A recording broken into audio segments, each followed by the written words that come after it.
No child is born afraid. No one enters this world fearing it. No, my friend, we are all taught to fear. We are shown things to be afraid of, so we learn to run away from them. Many of us run our entire lives. We surrender to fear. We sacrifice our dreams, our desires, and our potential on the altar of fear. But today I say to you, don't live in fear. Fear is not natural. It is learned. It is passed down from generation to generation. Surrender to fear is hereditary, but so is courage. And courage is a much stronger force than fear. Courage is faith in action. So if fear is hereditary, so is courage. And the antidote to fear is simple. When fear whispers in your ear, "You are not enough," let your purpose roar back, "I am more than enough and I will not be denied." When doubt knocks on the door of your mind, send faith to answer. Fear cannot survive when faith takes the stage. Fear is like a dark cloud that threatens to rain destruction on your dreams. It looms large, casting shadows over your hopes and aspiration. It tells you stories of failure and paints pictures of disappointment. It whispers in your ear, "You are not enough," as if you were standing naked in front of an army of judges. But remember, fear is a liar. It thrives on your weakness and preys on your insecurities. It feeds on your uncertainties, making them seem like insurmountable obstacles. It distorts your perception, turning potential into perceived impossibilities. It makes mountains out of molehills and darkens every ray of hope that tries to peek through. Do not listen to its lies. Do not let its darkness hold you captive. Instead, turn your face towards the sun.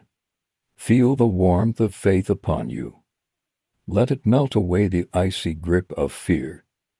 When fear tries to pin you down, reminding you of past mistakes and missteps, rise above it. Let faith remind you of your past victories, of times when you defied the odds and emerged triumphant. Your past is filled with such moments. It's a treasure trove waiting for you to unearth them. Look, when you let fear define you, it becomes your master, not the other way around. You then become a slave to worry, anxiety, and doubt. Every decision is a battle. Every step forward is a struggle. Your potential remains buried under the weight of fear's heavy chains. But when you choose faith, it's like setting a fire within you. Your actions become purposeful, your steps more assured. Your vision becomes sharper, and your resolve hardens into unbreakable steel. Your purpose is the compass of your life. Emotions change. One day you feel strong, the next you feel weak. But purpose never changes. It points north no matter how lost you feel. The ordinary man drifts with the winds of circumstance, but the man of purpose stands firm, unmoved by the storms. So ask yourself, what is the purpose that drives you? What is the vision that lights your path? Hold on to it. Let it guide you through the darkest of nights and the brightest of days. Don't just exist. Live with intention. Move with direction. Be the master of your fate, not the victim of fear. A life without purpose is like a ship without a rudder. It's tossed about by the winds of fear and doubt. But when you have a clear sense of what you want to achieve, when you know your purpose, then fear loses its power. Your focus shifts from the storm to the shore. You see, life will never give you what you simply want. It gives you what you are. If you are timid, life will not hand you bold outcomes. If you are faithless, life will not trust you with miracles.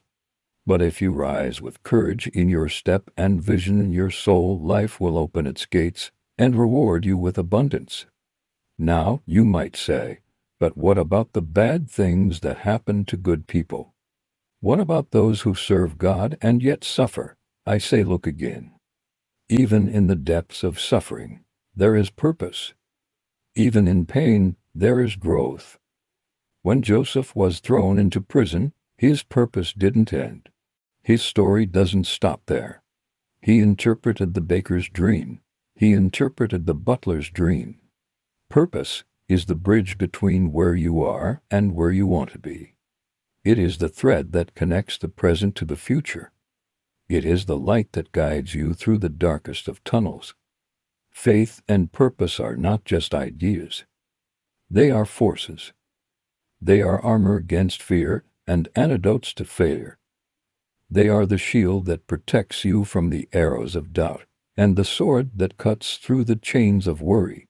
With faith and purpose, every blow you take becomes a stepping stone, every rejection a redirection, every obstacle an opportunity. This is why you should never surrender to fear.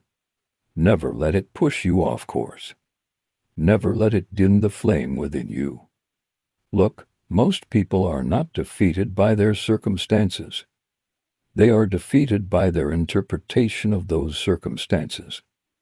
A man born poor is not destined to stay poor. A man mocked can become a leader. A man beaten down can rise again. But a man who believes he is a victim of fate will never rise because he is chained not by life but by his own thoughts. This is why a positive mental attitude is essential. With it, you look at problems as disguised blessings. You refuse to bow before trouble, knowing life is not happening to you, it is happening for you. Even your failures are shaping you, refining you like fire refines metal. Do not misunderstand it. Life will test you. It will challenge you. It will make you face your fears and overcome them. But it does this not to hurt you, but to make you stronger, wiser, and more resilient. Many years ago, a young boxer was training for his first big fight. He was nervous, anxious, and fear was trying to convince him that he wasn't ready. But then his coach said something that changed everything. He said, "Son, the secret of courage is not the absence of fear, but the presence of an even stronger desire, a burning purpose that fuels your actions and drives you forward." These words became the young boxer's mantra. He trained harder, pushing through the fear and doubt, remembering his purpose. And when the day of the fight arrived, he stepped into the ring with confidence, knowing that his purpose gave him the strength to conquer any fear. It is the same with you. Your purpose is the fuel that powers your courage. It is the guiding star that leads you through the darkness. When you lose sight of your purpose, fear creeps in and darkness seems to surround you. But when you reconnect with your purpose, courage returns, banishing fear and illuminating your path. So ask yourself, what is the purpose that drives you? What is the vision that lights your soul? Embrace it, hold on to it, and let it be your constant companion. For it is in your purpose that your true strength lies. This brings me to the last point. Resolve is the hidden ingredient. Talent will not carry you through storms. Intelligence alone will not conquer fear. Opportunities may come and go, but resolve, the quiet, stubborn determination that says, "I will not stop," that is what separates the great from the ordinary. Look at the oak tree. It doesn't grow tall because it wishes to be taller than the pine tree. It grows tall because each year it resolves to add another ring to its crown. It doesn't compete. It just grows. So I ask you, what is your purpose? What vision drives you? Without it, fear will consume you. With it, you will walk with power. You will stand with certainty. You will not beg for strength because strength will be born in you every time you rise after a fall. You will not pray for miracles because miracles will spring forth from your actions. You will not wait for opportunities because you will create them. Remember, the world needs you. It needs your unique gifts and talents. It needs your courage and your faith. Don't hide from the world. Step into it with confidence. Be the hero of your own story. Be the master of your destiny. To become unhookable from fear, you must stop giving fear meaning. Fear is only imagination gone wrong. The same imagination that creates fear can create faith. Use your mind to build vision, not panic. Use it to create possibilities, not prisons. You cannot serve two masters in your mind. Either fear rules you or faith leads you. Either fear defines you or purpose refines you. The decision is yours, and it will shape your destiny.